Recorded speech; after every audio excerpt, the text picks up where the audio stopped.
So today we're taking a look at update 12.1. British submarines are coming to early access at the same time as we have the American hybrid battleships. So two early access at the very same time.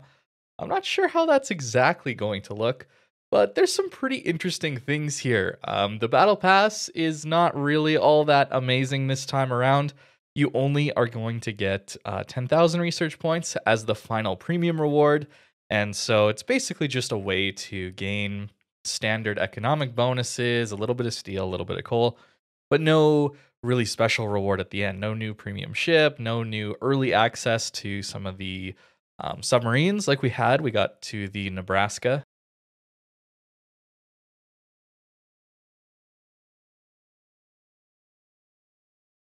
However, we are seeing a lot of combat missions seemingly return or have a little bit more effort put into them. We have a new commander as a reward. I think this one was available already, but it goes along with the American hybrid battleships, which are still in early access for another month. And then we'll see the terror they can rain on the server next patch. I'm pretty terrified of that. Early access to British submarines, it's pretty standard. There's British tokens here.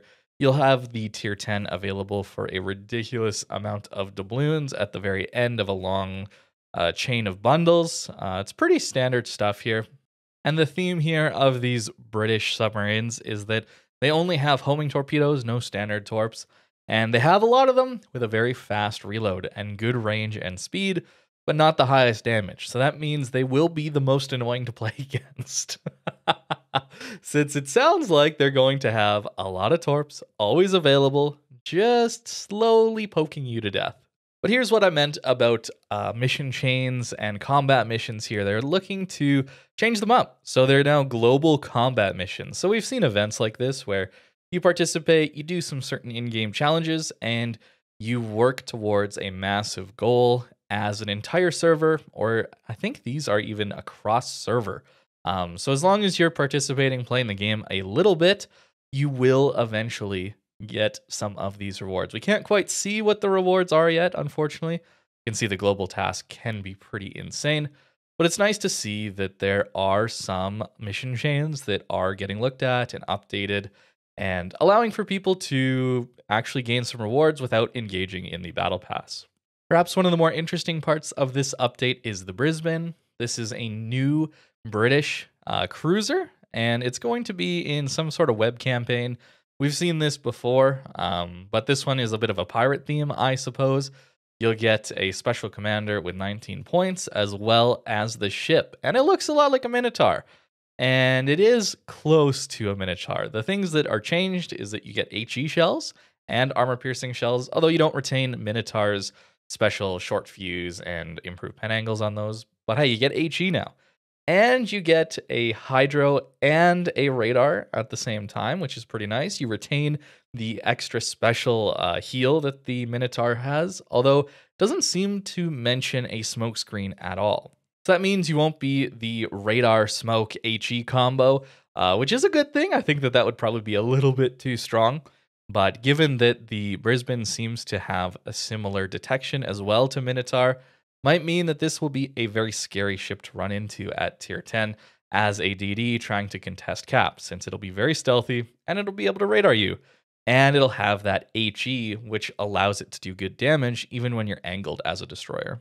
If you don't complete the pirate tokens and the event, it will be available in the armory for coal specifically. So don't worry, you will have an opportunity to get it later for a normal currency. With this update, we're also getting some new clan battle seasons and some very interesting rules. I'm not sure about some of these ship bans. They're a little bit odd. I guess Pricon was super popular. There's some weird things in here. They're just continuing to allow Kleber, Marceau divisions to just roll around. You still can run a Petro or a Napoli. I'm not sure why they're banning Marseille. To be fair, though, guys, I haven't been playing clan battles too much, just very casually every once in a while. So I haven't really been ingrained in the meta yet, but these seem really weird. Those of you that are really ingrained in the competitive scene, let me know in the comments down below. I had I don't know. I don't know. This is a weird one. These are some weird rules to me, at least based around the ships that you're allowed to play. We're getting some more brawls. Looks like round 1 is 1v1 tier 8 ships. So if you're into that, that will be available for you this update. But the big thing I want to look at this patch is domination mode. This is something that has been a bit of an issue with World of Warships, is the extremely fast games. Games that are over within the first 5 minutes. Maybe the game doesn't end in 5 minutes, but we all know who's going to win in that first 5 minutes. And sometimes that comes down to domination game modes where one team just rolls ahead in points so quickly that the game is just over so fast. So this new change here is going to change how the points are gained and lost when you sink an enemy ship or one of your ships are sunk. It's going to be a straight 40 points gained for any enemy ship sunk. And if your team loses a ship, it's going to be a flat 25. This is a nice change. No more gradual decline as you go from a very expensive aircraft carrier all the way down to a submarine. This should help level out some of the point swings in this game mode, maybe allow them to fine-tune the points gain a little bit more. And crucially, we also have only 150 points at the beginning of the battle. Initially, when I saw this, I was concerned, of course, that we only have 150 points to start with. What happens if we just get zeroed out right away? And that's where this change to points for losing a ship is going to help us out a lot, to not have to deal with those getting zeroed out moments. It'll still happen.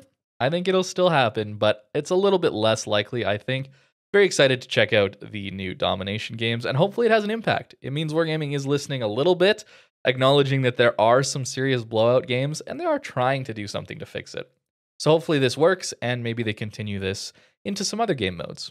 Not a lot's changed for the visual or technical upgrades here, really just a little bit of changes in port for aircraft carriers, and if you're playing submarines, there's more interactive music when you're just hanging out in stealth and sneaking up on someone to when the action sets off. So if you're playing subs, should be a little bit more dynamic if you're on the dynamic or mixed modes. And with this update, we're also getting changes to unique upgrades. So what you're going to see here is, depending on how used the unique upgrades were, we're going to get a buff or a nerf to the unique upgrades. So daring, obviously people weren't using it very much, so you're going to get an extra 5% concealment alongside another 10% on the torpedo tube reload time. So if you want to run that torp build daring, it will be a little bit better now. Main battery artillery on Yu Yang will be a little bit better as well. Although that ship has been nerfed pretty badly, so this is more to bring it in line, maybe with what it used to be, or gearing DPM, which isn't even all that amazing anymore. There's a good reason why I don't think this one was used that much. People were really just going for that full torp build these days with that torpedo reload booster.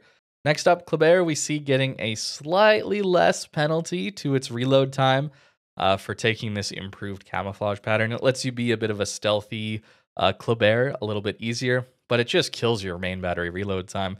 You're very reliant on your reload boosters then. I haven't really run this one at all, and I don't really think that many people did either. Z-52 getting a buff further to torpedo speed alongside its torpedo fire control system. More of a torp build Z-52 here. Next, we see Midway getting a bit of a nerf to its unique upgrade. Your bombers will be a little bit slower now. Still a little bit of an increase to speed, but half of what it used to be. And we also see the Hakuryu getting a nerf to its unique upgrade as well. So we see them trying to balance out the carriers just a little bit through these unique upgrades. Again, I haven't played these very much at all, but given that they're nerfing them slightly, people must have been using them. Now, one that I definitely have used a lot is the Henry 4 unique upgrade. This was amazing for a lighthouse build where you increased your concealment as much as you possibly could and used some of the special captain skills that gave you better DPM, better reload from being spotted or having someone spotted within your detection range. And the unique upgrade went really well with that, giving you better reload and more range. But it's getting nerfed, so not quite the reload and not quite as much range. Still a bonus though, but not as much as it used to be.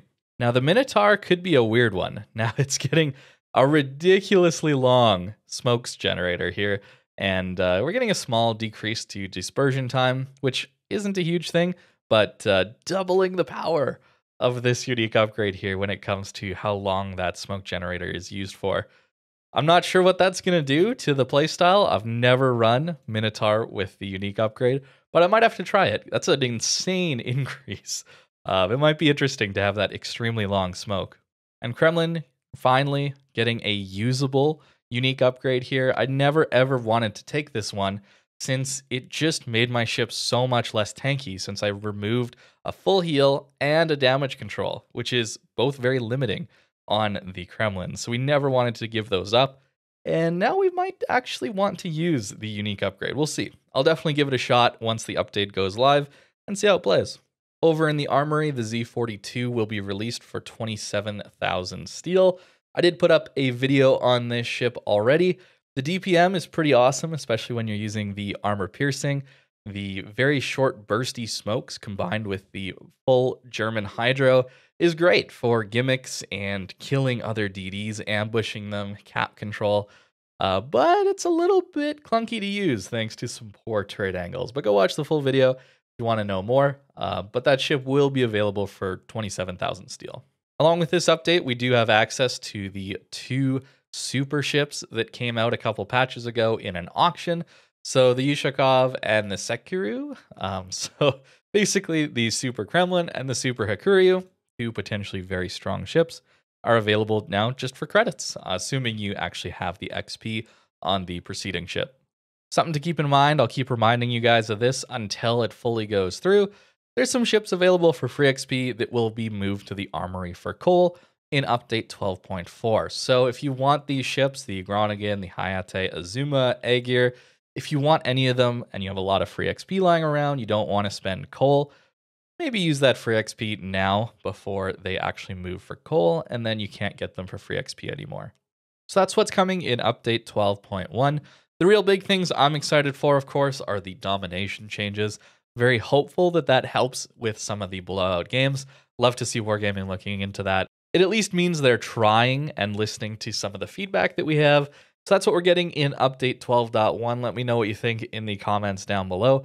I'm, of course, very excited to try out those domination changes. I really hope that they reduce the amount of blowouts. I really enjoy playing this game, but those blowouts, man, they get me down so quickly. The feeling of hopelessness. The game's over in the first couple minutes. It's never really all that enjoyable. So I love to see Wargaming seemingly listening to some feedback there and making an effort to improve the way the game plays. Other than that, you can expect me to be trying out some of those changed unique upgrades, especially on the ships that I played them a lot on. And we'll see how that Admiral Yushakov goes once I'm finally able to get it on my main account. So thank you very much for watching this video. I hope you guys have a great rest of your day and enjoy update 12.1.